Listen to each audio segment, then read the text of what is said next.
Welcome to Valor and Virtue. I'm Jim Danielson. With us today is Chief Warrant Officer 5 Lisa Potts, United States Marine Corps retired.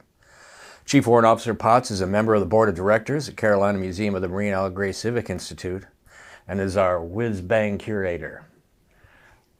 Tell us a bit about yourself and what led you to become a Marine. Well, I was born in New Jersey and then grew up in Ohio.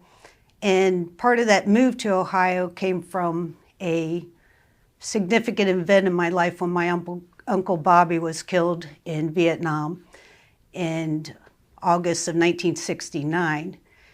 And I had a long legacy in my family of uncles who had served as a Marine in Korea and in Vietnam. Almost all my uncles were part of that Vietnam War.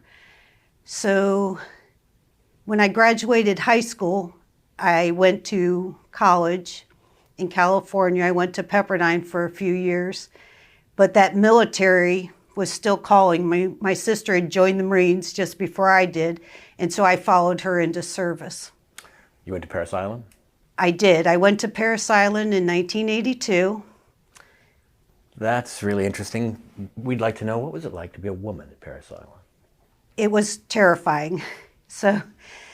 But it also, I have so many great memories of boot camp. I don't think I talked the whole time through boot camp, but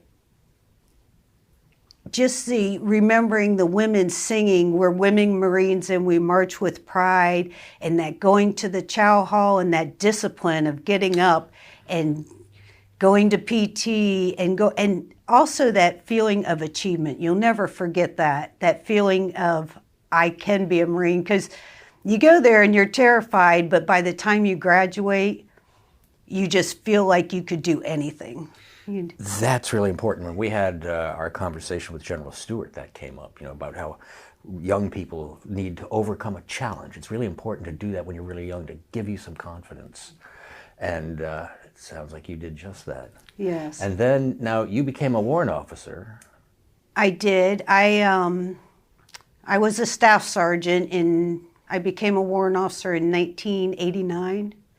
So I went through the ranks pretty quick, but because I had gone to college first, I was a little too old to become a commissioned officer, but I never regret having become a warrant officer.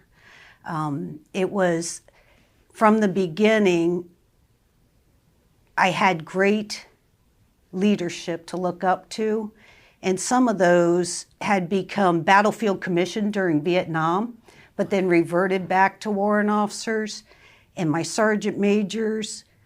So there's sort of a special place that I've been honored to be a part of, to be a warrant officer. You sort of fit into that technical aspect, but also tying the leadership with that enlisted background, I think, is important. Okay, so you've touched upon it a bit, which is sort of where we were going next with this, which is like, what is the purpose? What do warrant officers do? So a warrant officer is a technical expert in their field. Mine was administration, and one of those things of achieving that was, again, good leadership. I started off so fortunate in Hawaii with my sergeant major, my master guy, my sergeant, who really taught me and took the time to let me make mistakes, because I made mistakes, and to give me that grace to go to schools and to have the time to learn my job, and also to give me different opportunities, to not just say, this is what you're going to do and not anything else. So I took every school I can, whether it was data handling, counterintelligence schools. I worked the Walker and Whitford spy trials, and I was given the opportunity to be the commander's driver. As a female, in those days, that was an honor to drive for the general or for the commander. But as you get all those experiences, you also have a broader aspect of what your field needs. Yeah. Good.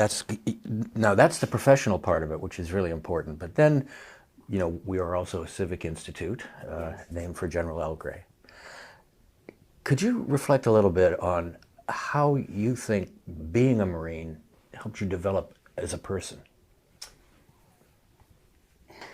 I think the biggest thing is you have to have a foundation of values to know who you are.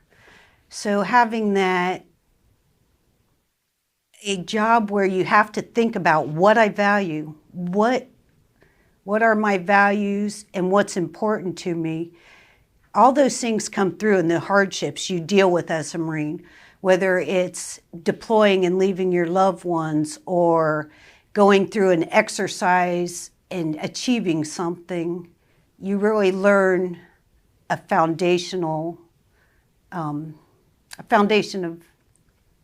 Sort of get a sense of what you're capable of. that's right. Yeah.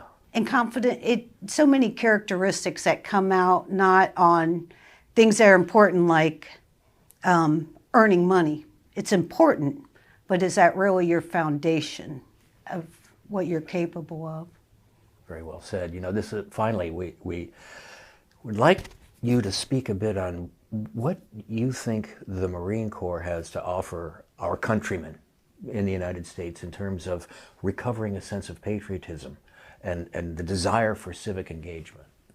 I think one of the important things that I have really learned, even since retiring, is that it's not an inheritance, our country. It's a legacy that you build on.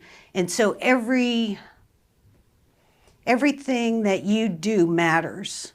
And whether it's somebody looking to you for protection, for defending our nation, or somebody looking to you for what we value, I think the Marine Corps builds that in a person.